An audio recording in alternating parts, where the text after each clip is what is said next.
Ads లేకుండా latest episodes చూడండి.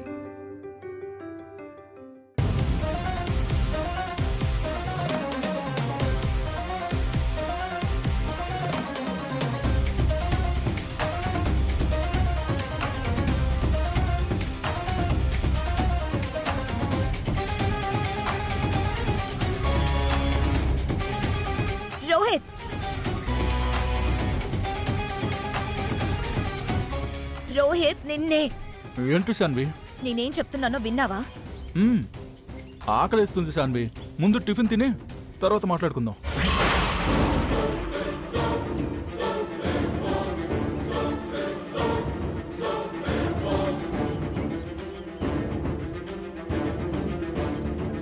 తర్వాత మాట్లాడుకోవడం కాదు రోహిత్, మనం కాస్త ఆలోచించాలి. ఆలోచిద్దాం, టిఫిన్ తిన్నాక తీరుగ్గా ఆలోచిద్దాం.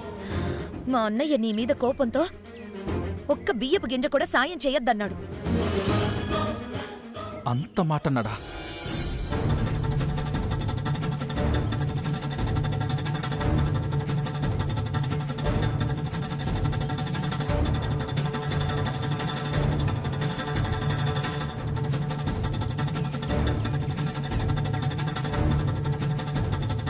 అయితే మనం రేపటి నుంచి అత్తయ్య గారు తెచ్చిన ఒక్క మెతుకు కూడా తీసుకోకూడదు.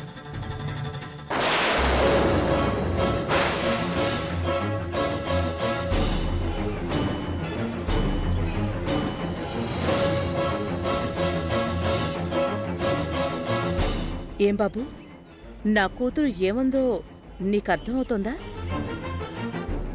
అయ్యో భలేవారు అత్తయ్య గారు, ఇప్పటిదాకా ఆకలేసి అర్థం కాలేదు కానీ ఇప్పుడు కడుపు నిండి అర్థమైంది. నిద్ర కూడా వస్తుంది.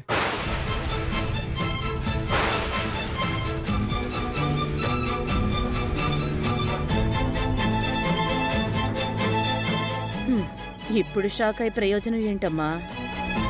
జరగాల్సింది జరిగిపోయింది.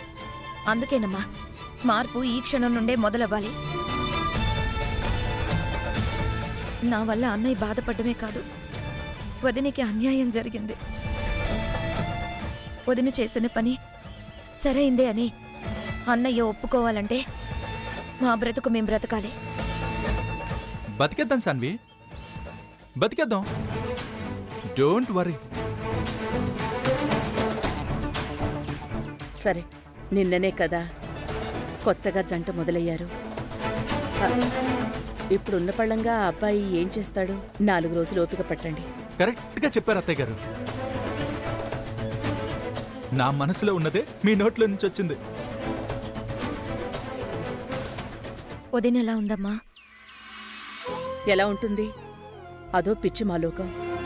ఊరికే నీడని చూసి ఉలిక్కి పడుతుంది. లేదమ్మా, వదిన బాధ అంతా ఇంతా కాదు. అన్నయ్య వేసిన శిక్షని తట్టుకుని నిలబడాలంటే అంత తేలిక కాదు. నువ్వే వదినికి సర్ది చెప్పాలమ్మా. నువ్వే కాస్త ఓదార్పునివ్వాలి. సరే, ఇవ్వకుండా ఏం చేస్తాను? మీకు తప్పినా నాకు తప్పుతుందా? అదంతా నేను చూసుకుంటాను గాని మీరు రెస్ట్ తీసుకోండి.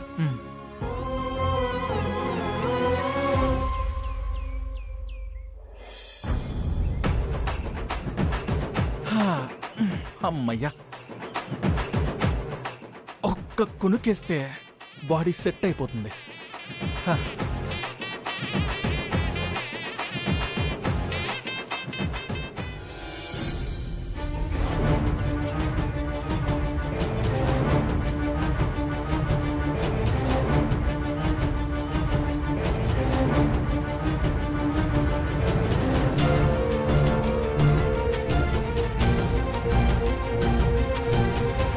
సమ్రాట్, ఏంటి? ముందా సిస్టమ్ ఆపరా, చెప్తాను. నేను వర్క్ చేస్తుంటే మాట్లాడలేవా? అది కాదురా. ఏంటి? ఏంట్రా ఇది? మరీ రోజు రోజుకి ఇలా తయారవుతున్నావు? దేని గురించి మాట్లాడుతున్నావు? మన గురించి, మన ఇంటి గురించి, మన ఫ్యామిలీ గురించి. మంచో చెడో, ఇష్టమో అయిష్టమో ప్రేమించుకున్నారు కాబట్టి శాన్వి రోహిత్ల పెళ్లి చేశావు. నేను చెయ్యలేదు. వర్డ్ క్రాస్ అవ్వద్దు. ఓకే, శ్రీవల్లే చేసింది. కానీ నీ పరువుకి నీ గౌరవానికి ఎలాంటి భంగం కలగలేదు, కలిగించలేదు. అలాంటి శ్రీవల్లి విషయంలో నువ్వు తీసుకున్న నిర్ణయం ఎలాంటిదో నీకసలు తెలుస్తుందా? అసలు ఏ భర్త అయినా భార్యకి ఇలాంటి శిక్ష వేస్తారా? ఒక్కసారి ఆలోచించు. నా ఆలోచన చచ్చిపోయింది కాబట్టేరా పందిట్లో శిలలా నిలబడ్డాను. నా ఆలోచనకి విలువ లేకుండా పోయిందనేరా ఆ సోమరిని ఇంట్లోకి రానివ్వాల్సి వచ్చింది. కానీ గౌతమ్, పరాయి వాళ్ళ దగ్గర మోసపోతే మనం అలర్ట్గా లేమనో మన టైం బాగాలేదనో సరిపెట్టుకోవచ్చు. కానీ నేను మోసపోయింది నేను నమ్మిన నా భార్య దగ్గర. భర్త అనేవాడు ఒకడున్నాడని, భర్త అనే మాట భద్రతలో తను బతుకుతుందని గుర్తుందేంట్రా? గుర్తుంటే ఇలా చేస్తుందా? నిజమేరా, కానీ ఇది తప్పుకు మించిన శిక్ష కదరా. నాలాంటి వాడి లైఫ్లోనూ నా లైఫ్తో ముడిపడ్డ మనుషుల్లోనూ తప్పనేది స్మాల్, మీడియం, లార్జ్ అనేది ఉండదురా. తప్పు జరగకూడదు, జరిగింది, శిక్ష పడాలి, దట్స్ ఆల్. అంటే శ్రీవల్లి మీద నీకున్న ప్రేమ ఇంతేనారా? దాన్ని నేను ప్రూవ్ చేసుకోవాల్సిన అవసరం లేదు. ఇంత చేసినా తనింకా ఇంటి కోడలుగా ఉంది అంటే నువ్వే అర్థం చేసుకోవాలి. అదేరా నాకు అర్థం కానిది. తన కడుపులో ఉన్న నీ బిడ్డ కోసం ఇంట్లో ఉండనిచ్చావు. ఆ బిడ్డని నీకు అందించబోయే భార్యని మాత్రం దూరం పెట్టావు. అసలు ఇదేం లాజిక్ రా? లైఫ్ లాజిక్ మీద నడవాలి, కాపురం నమ్మకం మీద సాగాలి. అది పోయింది కాబట్టే ఇదంతా. రే సమ్రాట్,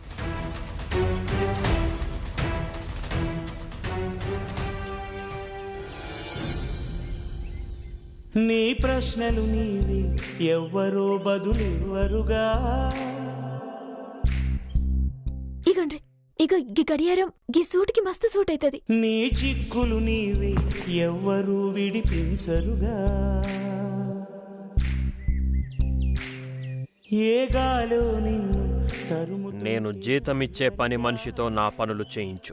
ఆగాలో నేను జీవితాన్నిచ్చిన పని మనిషి నాకు అవసరం లేదు. బతుకంటే పడి చదువా, అనుకుంటే అతి సులువా. పొరపడినా పడినా జాలి పడదే కాలం మనలాగా. ఒక శ్రీవల్లి, ఆగిపోదే నువ్వు వచ్చేదాకా. ఏంటే వాడేదో అన్నాడని ఎందుకిలా బాధపడుతున్నావు? ఇప్పుడు ఏమైందని? ఎంత గొప్ప మాట అన్నారత్తమ్మా. ఇప్పుడు ఏమైందా? నా భర్త నాతోటి మాటలు పనిచేసిండ్రత్తమ్మా.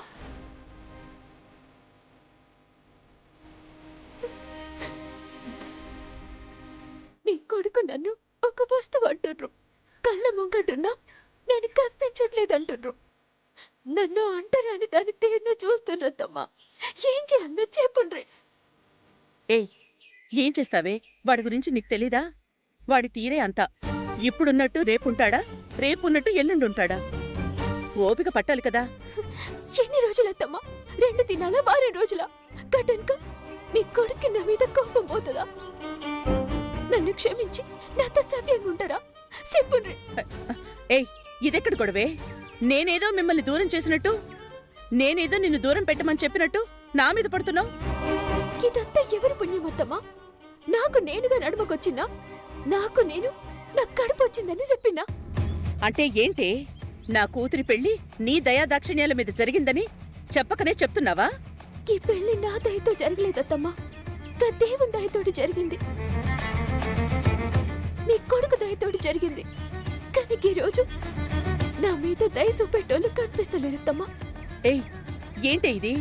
నేన్లేనా? మీ మాయగారు లేరా? మీరున్నారు, పుండి ఏం చేయగలిగినరు?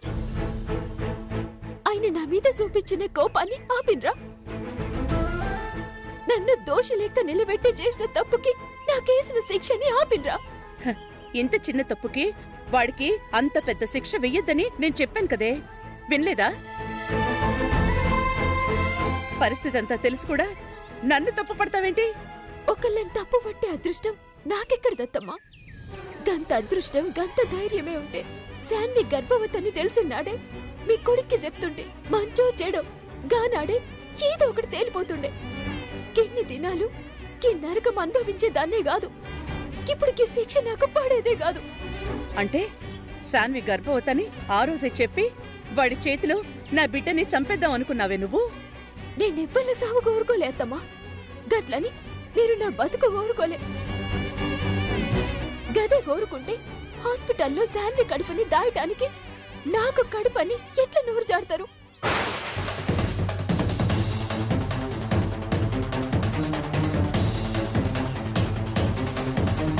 లేని కడుపుని నాకెట్లా ఆపాదిస్తారు? ఈ అబద్ధపు కడుపుని ఎన్ని దినాలు మోయమంటారు?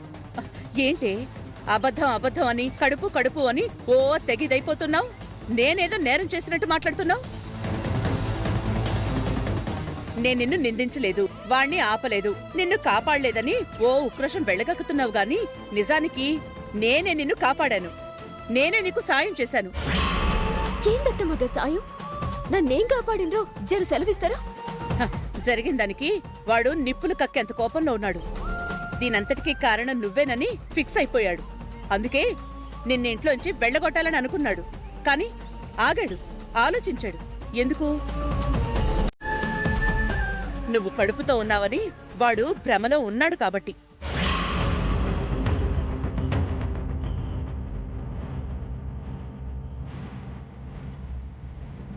నీ కడుపులో వాడి బిడ్డ పెరుగుతుందని నమ్ముతున్నాడు కాబట్టి. వాడి బిడ్డ మీద నీకు లేని కడుపు మీద వాడికెక్కడో నమ్మకం ఉంది. నీతో మాట్లాడడం మానేసి ఇంట్లోంచి వెళ్ళగొట్టాలనే ఆలోచన మానుకుని ఇంట్లోనే ఉండే అవకాశం ఇచ్చాడు. ఎవరి వల్ల? నా వల్ల.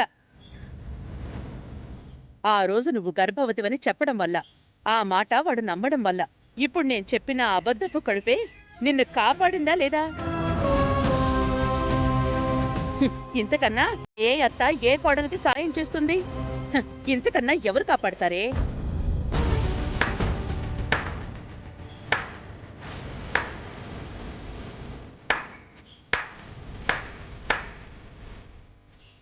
ఆహా, మస్తు చెప్పినత్తమ్మా.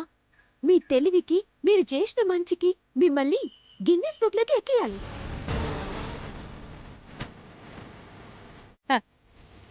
నాకు ఏ బుక్కు వద్దమ్మా. నువ్వు నా మీద అక్కసు కక్కకపోతే చాలు, అదే 10,000. మీరు చెప్పిన అబద్ధపు కడుపు గీ దినం నన్ను కాపాడింది, గీ ఇంట్లో ఉండనిచ్చిందని మీరంటుండ్రు. కాని గదే అబద్ధం నా మెడకి చుట్టుకున్న సంగతి నీకు సమచేతలేదత్తమ్మా. ఇందులో అర్థం కాకపోవడానికి ఏముందే? ఏముందా? రోజు రోజుకి తన బిడ్డ మీద ఎంత నమ్మకాన్ని, ఎంత ప్రేమని పెంచుకుంటుండ్రో అర్థం చేసుకోండ్రత్తమ్మా. అబద్ధపు బిడ్డ పెరగని కడుపు ఎన్ని దినాలాగుద్ది? రేపు నాకు కడుపే లేదు, బిడ్డే రాదు అని తెలిసిన నిమిషం కొంపకు అక్కి పెడతారు. నన్ను బజార్లో నిలబెడతారు మీ కొడుకు. గప్పుడు నేనేం చేయాలి? ఇదంతా అత్తమ్మే చేసిందని చెప్పాలా? నా సంసారంలో నిప్పులు పోసుకొని సైలెంట్ గా ఇంట్లోకెళ్ళి వెళ్ళిపోవాలా? చెప్పుండ్రత్తమ్మా.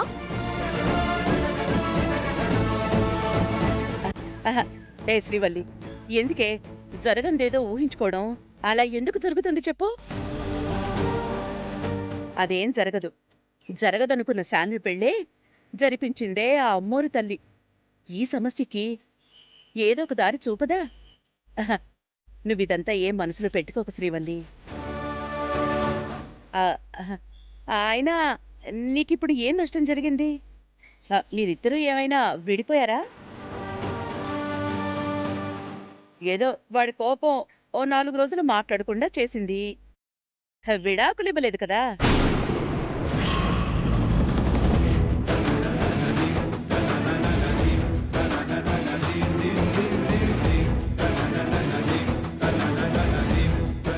విడాకులా? ఏదేదో మాట వరుస కన్నానులే, వదిలే. అన్నీ అవే సర్దుకుంటాయి.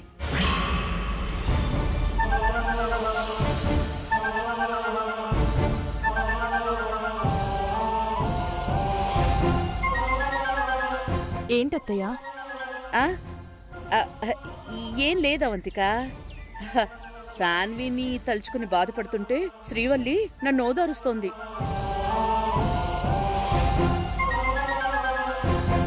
పర్వాలేదు శ్రీవల్లి, అంతా అదే సర్దుకుంటుందని చెప్తున్నాను కదా.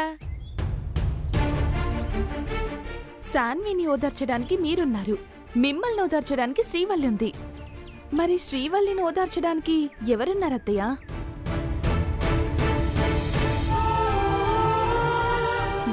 శ్రీవల్లి తనకి తెలియకుండానే అగాధంలో పడిపోయిందత్తయ్య. అగాధం అంటే అగాధం, ఏమి తెలియకుండా మాట్లాడుకో. మీరు తెలియనిస్తేనే కదత్తయ్య తెలుసుకోవడానికి. ఇంట్లో అందర్నీ కళ్ళున్న గుడ్డి వాళ్ళని చేశారు. ఇప్పుడిదంతా శ్రీవల్లికి చుట్టుకుంది. శ్రీవల్లి పరిస్థితి ఏంటో తెలుస్తుందా అత్తయ్య? అన్నీ తెలుసు, ఇక్కడ ఏమీ జరగలేదు. సాన్వితో రోహిత్ పెళ్లి జరగాలనుకున్నాం, జరిగింది. అది దేవుడి ఘటన. ఏదేదో ఊహించుకుని ముడి పెడతావేంటి?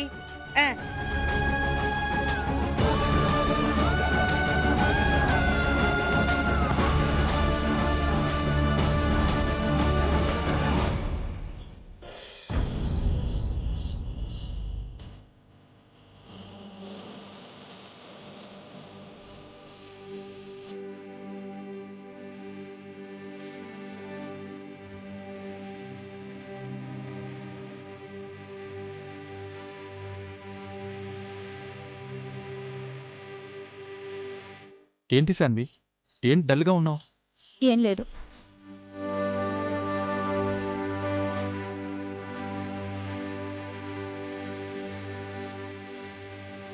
శాన్వి, మనకి కొత్తగా పెళ్ళయింది.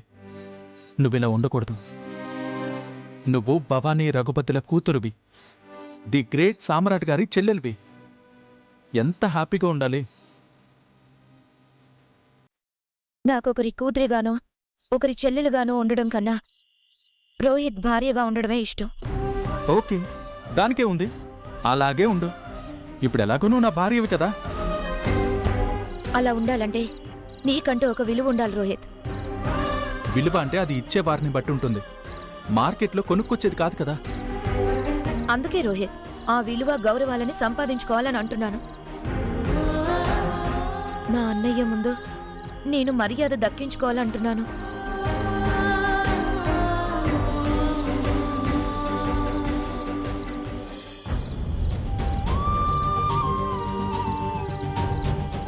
అత్తయ్య గారు భోజనం తెచ్చారు. టిఫిన్ చేశారు కదా. ఇప్పటిదాకా ఉంటుందా అత్తయ్య గారు? ఎప్పుడో అరిగిపోయింది. యంగ్ బాయ్ని కదా.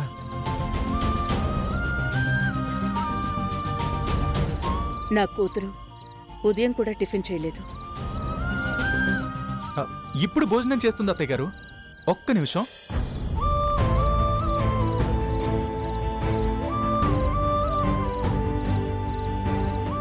అప్పుడంటే తనకి మూడు బాలేదు కాబట్టి టిఫిన్ వద్దు అంది, కానీ ఇప్పుడు వద్దందలేండి.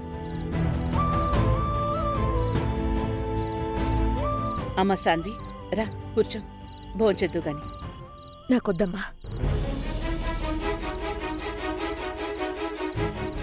ఆ డైలాగ్ కామన్ అత్తయ్య గారు, మీరు వడ్డించండి, నేను చెప్తాను. సాన్వి, నువ్వు నిన్నటి నుంచి ఏం తినలేదే. అసలే నువ్వు ఒట్టి మనిషివి కూడా కాదే. నా మాట విని కాస్త తినమ్మా. లేదమ్మా, నా వల్ల కాదు. అన్నయ్య అనే మాటలు విన్నాక కూడా నువ్విలా టిఫిన్లు భోజనాలు మోసుకురావడం సరికాదు. తీసుకెళ్ళమ్మా. అయ్యో, అత్తయ్య గారు ప్రేమతో తెచ్చిన భోజనం తినకుండా వెనక్కి పంపితే పాపం సాన్వి. అత్తయ్య గారిని ఇన్సల్ట్ చేసినట్టు అవుతుంది. మీరిలా ఏమీ తినకుండా ఉంటే నన్ను ఇన్సల్ట్ చేయడం కాదు బాబు. నువ్వే ఏదో ఒకలా కష్టపడి బ్రతకడానికి. అదే ఆలోచిస్తున్నాను అత్తయ్య. శాన్వి కోరిక నెరవేర్చడానికి మీ అల్లుడు అని మీరు గర్వంగా చెప్పుకోవడానికి ఏం చేయాలా అని నా బ్రెయిన్ని మదిస్తున్నాను. ఏ నా కోసం కాకున్నా నీ కడుపులో ఉన్న బిడ్డ కోసమైనా కాస్త తినవే, నీకు పుణ్యం ఉంటుందే. కరెక్ట్గా చెప్పారు అత్తయ్య గారు. కడుపులో ఉన్న బిడ్డ కోసమైనా తినాలి. రాశాన్వి. రోహిత్,